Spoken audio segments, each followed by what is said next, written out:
সবুজে ঘেরা গাজীপুরের গভীর অরণ্য গড়ে উঠেছে এক ব্যতিক্রমধর্মী বন্যভূমি সংরক্ষণ কেন্দ্র বঙ্গবন্ধু শেখ মুজিব সাফারি পার্ক।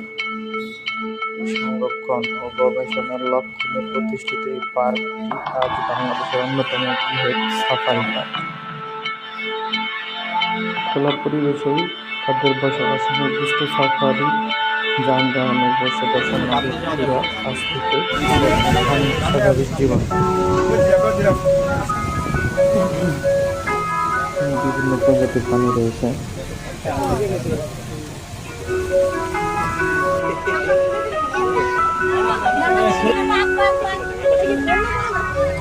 সিংহ, রয়্যাল বেঙ্গল টাইগার, ভাল্লুক সহ দেশি বিদেশি বহু প্রজাতির প্রাণী রয়েছে। পার্কে রয়েছে দেখাশোনার পাখি নিরাপদ আবাস।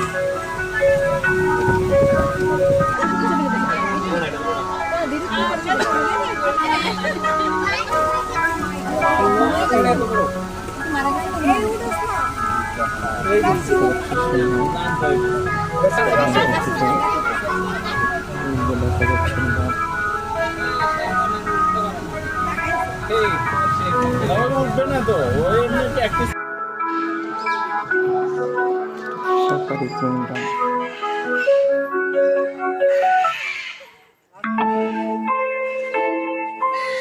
বন্যপ্রাণীর সুরক্ষা নিশ্চিত করতে এখানে কাজ করছে প্রশিক্ষিত ভেটেরিনারি ও বন বিভাগের সদস্যরা। অসুস্থ প্রাণীদের জন্য রয়েছে আধুনিক চিকিৎসা ব্যবস্থা। এই পার্ক শুধু বিনোদনের স্থান নয়, এটি একটি জীবন্ত পাঠশালা যেখানে শিশু কিশোররা শিখছে প্রাকৃতিক বন্যভূমি সংরক্ষণের গুরুত্ব।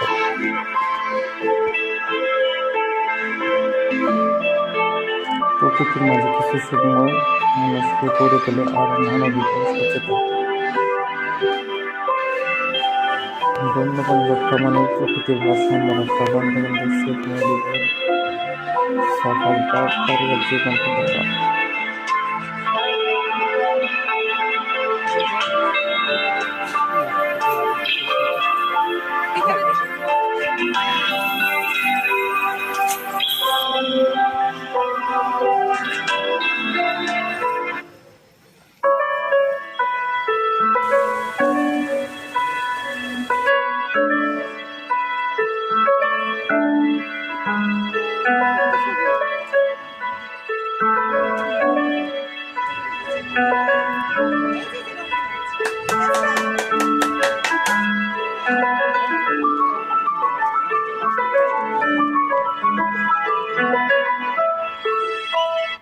Tough Conditioner Comb Challenge.